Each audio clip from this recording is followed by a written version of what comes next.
breaking news, hot off the press, and it looked like the WNBA 2026 season is the WNBA CBA negotiations. Where are they at now? What are the players asking for? What have I specifically heard? What do I predict is going to happen? Will the league end in a lockout? Will we have a season in 20? The announcement sent shockwaves through basketball. The WNBA has officially confirmed a 2026 season shutdown, and suddenly the brightest star in the sport, Caitlin Clark, faces an uncertain future. What was supposed to be the league's golden era, driven by record-breaking ratings, sold-out arenas, and Clark's meteoric rise, now hangs in the balance.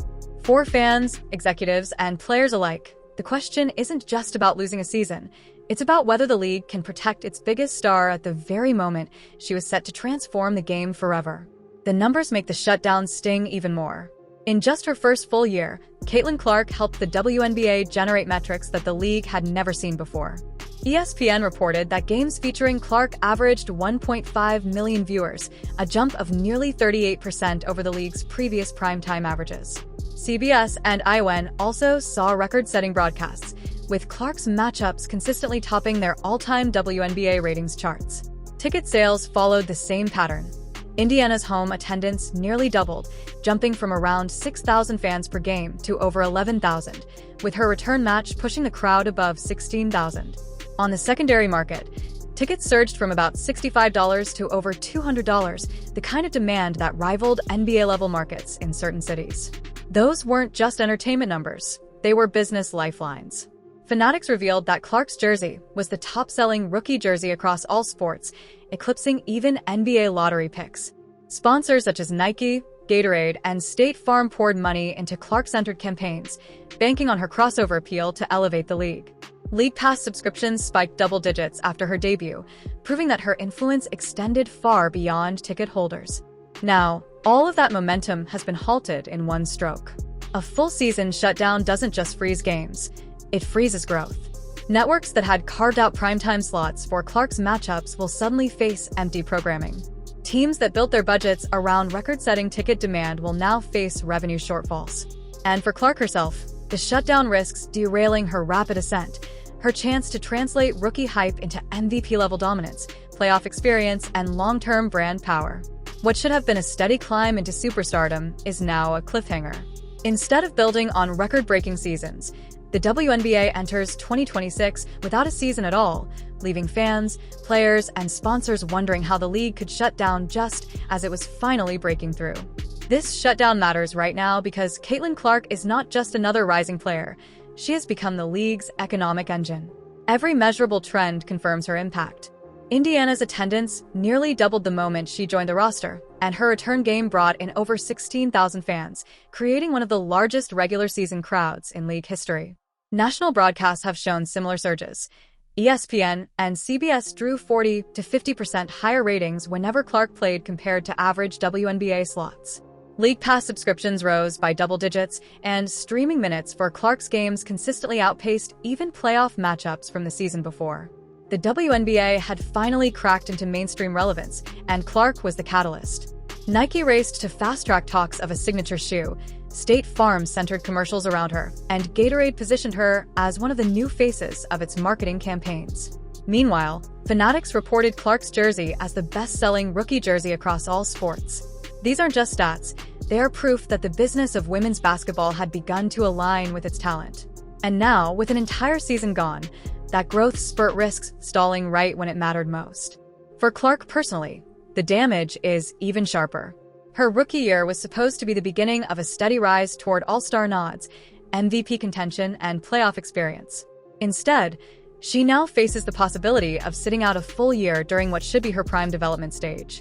Athletes thrive on rhythm, and losing a season doesn't just pause momentum, it changes trajectories. With defenses already adjusting to her, Clark needed consistent court time to grow into the superstar role fans expect. The shutdown interrupts that natural progression, potentially delaying or even disrupting her dominance. And for her rivals, Angel Reese, Aya Wilson, Breanna Stewart, the shutdown also reshapes the competitive balance. Without Clark's presence drawing national attention, the league risks falling back into fragmented storylines, where rivalries lose weight and the momentum of women's basketball slips from the headlines. Fans aren't just losing games, they're losing narratives, and in a league built as much on storylines as box scores, that timing is disastrous. The reason this matters now is simple. Clark has made the WNBA impossible to ignore. The shutdown doesn't just pause games, it halts growth at the exact moment the league needed to prove it could sustain mainstream attention. Instead of cementing itself as the next big thing in sports, the WNBA faces the perception that it can't manage success, leaving players, sponsors, and fans questioning what comes next. The deeper you look, the clearer the stakes become. Caitlin Clark has not only transformed the basketball product on the floor, she's re-engineered the WNBA's business model in real time. Her arrival pushed national broadcasts into uncharted territory. ESPN windows that once struggled to break 1 million viewers suddenly averaged 1.5 million, a 38% increase over the league's previous primetime baseline. CBS and ION both reported all-time WNBA ratings highs with her matchups, and streaming platforms showed the same pattern. League Pass subscriptions jumped by more than 25% when Clark took the floor, while Amazon Prime's WNBA games consistently trended whenever she was featured. Ticket sales underscore the same story. Before Clark, Indiana averaged around 6,000 fans per game. With her in uniform, attendance nearly doubled, surging above 11,000, and her return game peaked at 16,000, a crowd size rivaling NBA mid-market draws. The secondary market tells an even starker truth. Tickets that sold for $65 before her debut were suddenly fetching more than $200, creating NBA-like demand for a franchise that only a year earlier struggled to move seats. That's why a season shutdown is so devastating. It doesn't pause a steady climb. It risks breaking the habit of fans who just discovered the league. Merchandise and sponsorships complete the picture. Within her first week, Clark became the top-selling rookie across all sports on Fanatics, eclipsing even NBA lottery picks. Nike accelerated talks of a signature shoe, while Gatorade and State Farm locked her into national ad campaigns. Brands that had tiptoed around women's basketball for decades suddenly saw Clark as a marketing tentpole. Angel Reese, meanwhile, carved her own cultural lane with Reebok and Coach, proving there's room for multiple stars, but the hard numbers lean heavily toward Clark's gravitational pull. A shutdown severs that revenue chain. Empty arenas mean no jersey sightings, stalled broadcasts mean fewer impressions, and sponsors won't pay premium rates without the live stage. Fans themselves add another layer. Clark's base, many of them newcomers, treat every game like an event, while Reese's base often frames Clark as overhyped, a rivalry that fuels endless engagement. But when the commissioner confirmed a 2026 shutdown, the reaction cut across those divides. Hashtags surged in frustration, not just about missing basketball, but about a league squandering its best chance to cement mainstream relevance. For longtime supporters, the shutdown felt like history repeating, a missed opportunity similar to the years when women's sports were starved of visibility. For new fans, it raised doubts about whether to stick around. And city officials have started to notice too. Indianapolis businesses reported game day surges whenever Clark played, restaurants packed, hotels booked, rideshare spiking. That's not a niche effect. That's economic proof of what one player can generate for an entire market. Canceling 2026 undercuts those gains, and in doing so, shakes confidence not just among fans and sponsors, but among civic partners and potential expansion cities. In short, the context is brutal. The WNBA wasn't just growing, it was growing faster than ever, largely because of Clark's spotlight. A shutdown doesn't freeze that rise. It risks unraveling it, because the business built around her star power is still too new to withstand a year without games. The hardest question now isn't what Caitlin Clark has already done. It's what happens if she loses an entire season in the middle of her rise. In sports, rhythm is everything. Players build chemistry with teammates, accumulate playoff reps, and sharpen their skill sets against elite defenses. Clark has already shouldered one of the highest usage rates in the league, and she was on track to translate rookie hype into genuine MVP contention. Take away 2026, and she risks losing that developmental runway.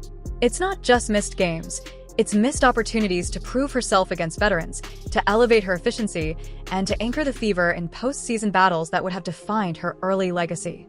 For the WNBA, the ripple effects stretch far beyond Clark's stat lines. Networks like ESPN, CBS, and ION have carved out primetime slots specifically because of Clark-driven viewership spikes. Losing a full season means handing those windows back, and while NBA or college basketball can slide in to fill them, the WNBA won't easily reclaim that ground. Rights negotiations loom on the horizon, and Clark was supposed to be the centerpiece that pushed the league toward record-breaking contracts. A shutdown instead raises doubt. Can advertisers and broadcasters trust the product to be stable, or is it still too fragile to invest long-term? Expansion is another casualty. Cities like Toronto, Philadelphia, and Oakland have been seriously floated as candidates for new franchises. Investors and civic leaders were pointing directly to Clark's drawing power, attendance doubling, resale tickets tripling, jersey sales topping Fanatics, as proof that women's basketball had reached a tipping point. A canceled season derails that narrative. Suddenly, instead of a growth pitch built on momentum, executives are left explaining why the league couldn't stay on the floor just as interest peaked. Sponsorships feel the impact too. Nike, Gatorade, and State Farm have built entire campaigns around Clark's rookie success, banking on her visibility to anchor women's basketball in mainstream culture. Without games, those deals lose value, and the league risks being seen as an unreliable partner. For Clark, that's personal. Her earning power isn't just about talent, it's about exposure. A season off the court means fewer highlight reels, fewer viral moments, fewer opportunities to reinforce her brand as the must-watch figure in women's sports. Even rivals like Angel Reese and Aya Wilson feel the effects. For Reese, the Clark rivalry has amplified her own profile. Every rebound, every hard foul, every soundbite doubled in relevance when Clark was on the other side. Wilson, meanwhile, is building a dynasty in Las Vegas. But without Clark in the mix, the league loses the balance of star-driven rivalries that keep casual fans locked in. Remove Clark from the stage, and suddenly everyone else's storylines risk shrinking too. There's also the danger of overseas competition. If 2026 is off the table, Clark and others could look to Europe or Asia for competitive opportunities. That would expose players to international markets, but siphon attention away from the WNBA's own broadcasts. For a league still fighting for market share, that's a dangerous possibility. In short, the implications of the shutdown are enormous. For Clark, it risks slowing her transformation from rookie phenom to generational superstar. For the league, it threatens expansion, sponsorship trust, and hard-won media ground. And for women's basketball as a whole, it interrupts the single most important momentum surge the sport has ever seen. Caitlin Clark's rise was supposed to mark the start of a golden era for the WNBA, record-breaking ratings, sold-out arenas, and a new wave of fans discovering women's basketball for the first time. Instead, the 2026 shutdown threatens to turn momentum into uncertainty.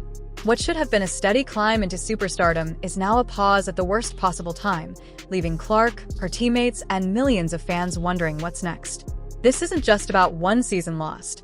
It's about whether the league can manage its own growth when it finally reaches mainstream relevance. Sponsors, broadcasters, and city officials saw Clark as proof the WNBA had arrived. Now they see instability. Rivals like Angel Reese and Aya Wilson benefit from the spotlight too, but without Clark, even their stories risk being diminished. The league isn't only gambling with ticket sales, it's gambling with trust, credibility, and the belief that women's basketball is here to stay. The takeaway is simple.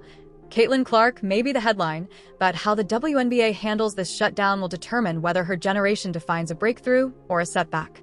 Fans are already asking, is Clark's career trajectory being unfairly jeopardized by decisions off the court? And the bigger question, can the WNBA survive pulling the plug on a season just as it was breaking into the mainstream, or has the league risked throwing away its best chance at a lasting transformation?